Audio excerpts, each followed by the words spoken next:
వైఎస్ఆర్సీపీకి వచ్చేసరికి వాళ్ళ గతం వాళ్ళకి మర్చిపోయారేమో, అంటే వాళ్ళ అపరిచితుల్లాగా తయారవుతున్నారు.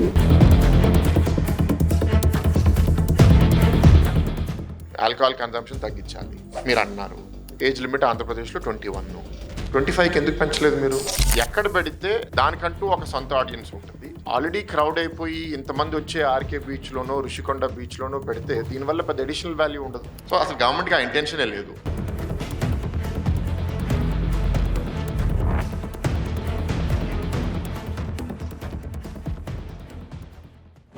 ఆంధ్రప్రదేశ్లో ప్రస్తుతం డబుల్ ఇంజన్ సర్కార్ ఆంధ్రప్రదేశ్ని అభివృద్ధి బాటలో పరిగెత్తిస్తోంది. ప్రధానంగా అందులో విశాఖపట్నంలో ఏదైతే పెట్టుబడులు కావచ్చు, పర్యాటకంగా అభివృద్ధి చేయాలని ప్రభుత్వం ఆలోచనలో ఉంది. దానికి తగ్గట్టుగానే చాలా స్పీడ్గా టూరిజం కావచ్చు, ఇన్వెస్ట్మెంట్స్ని తీసుకురావడంలో తమ వంతు కృషి చేస్తుంది ప్రభుత్వం. అయితే ఇప్పుడు ప్రస్తుతం వివాదాస్పదమైన విషయం ఏంటంటే బీచ్ సాక్స్. దీనివల్ల చాలామంది ప్రజలు ఫ్యామిలీ ఫ్రెండ్లీ ఎన్విరాన్మెంట్ని బీచ్లో కోల్పోతారు. అది సాధ్యం కాదు.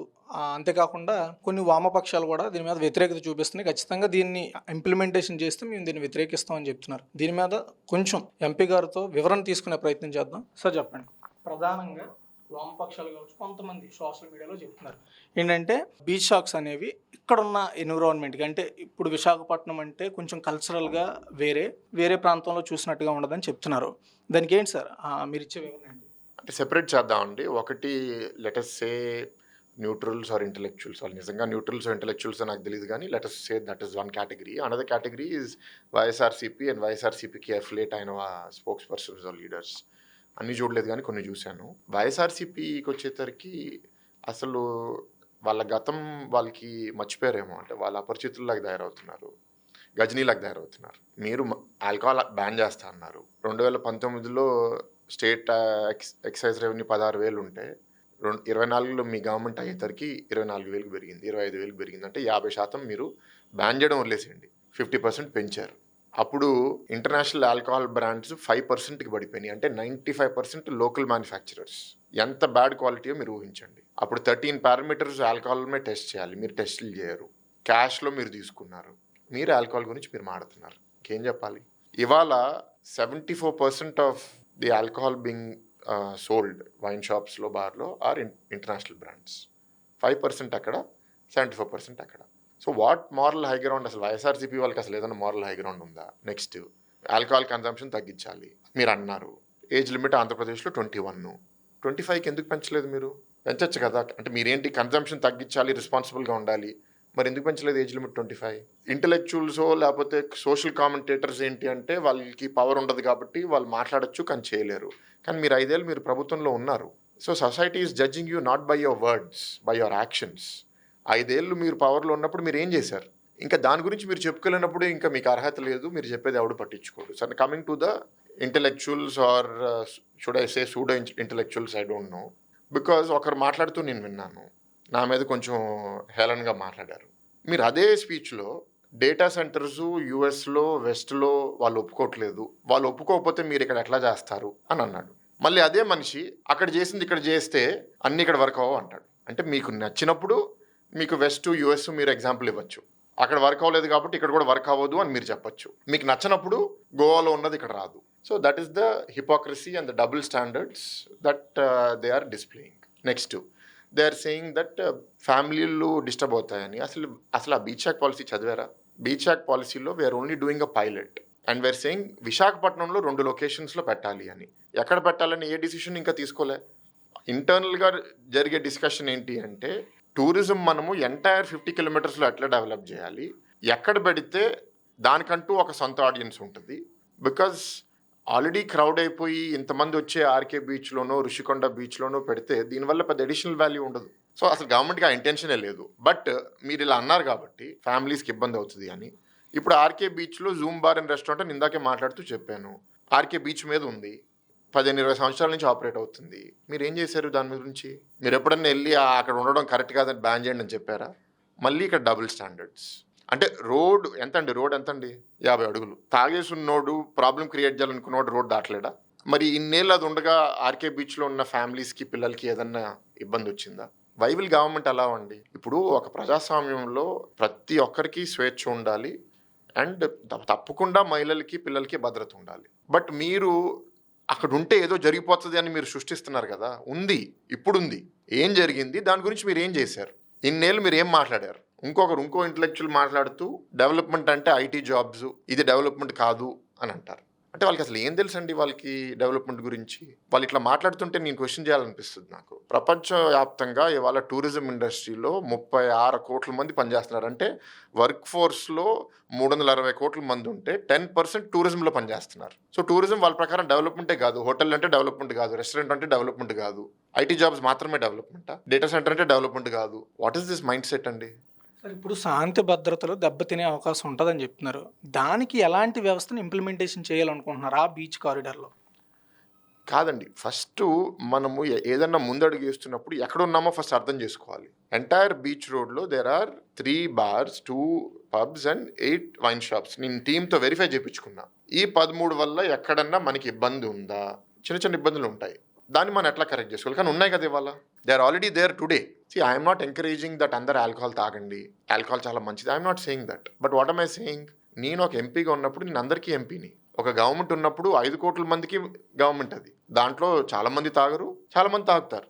ఇది మన చట్టంలో అలౌ చేసినప్పుడు I cannot apply moral judgement కదా. నువ్వు తాగుతున్నావు కాబట్టి నువ్వు దుర్మార్గుడివి, తాగనోడే మంచోడు అని నేను గవర్నమెంట్లో ఉండి చెప్పలేను. వ్యక్తిగతంగా నాకు ఒక అభిప్రాయం ఉండొచ్చు, బట్ గవర్నమెంట్లో ఉన్నప్పుడు I have to carry everybody. ఇప్పుడు this is not about insults అండి. ఇంక్లూజివ్గా అందరం బతకాల.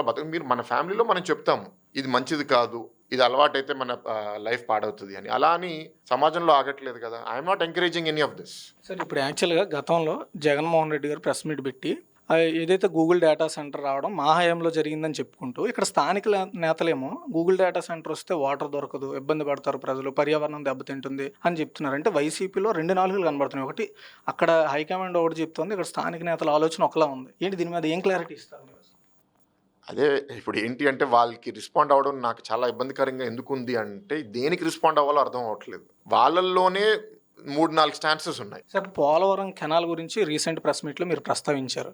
అది ఏ టైంలోపు ఇంప్లిమెంట్ అయ్యే అవకాశం ఉంది? ఎందుకంటే ప్రధానంగా అందరూ ప్రతి ఒక్కరు ఎవరు వాటర్ అని ప్రాబ్లం అని రైజ్ చేస్తే దాన్నే పట్టుకొని వాటర్ సమస్య అవుతుంది అండ్ ఇంకోటి ఏంటంటే సముద్రంకి సంబంధించిన వాటర్ని కూడా వాడుకునే ప్రాసెస్లో ప్రభుత్వం ఉంది అనే విషయాలు చెప్పారు. దీని మీద ఏం క్లారిటీ?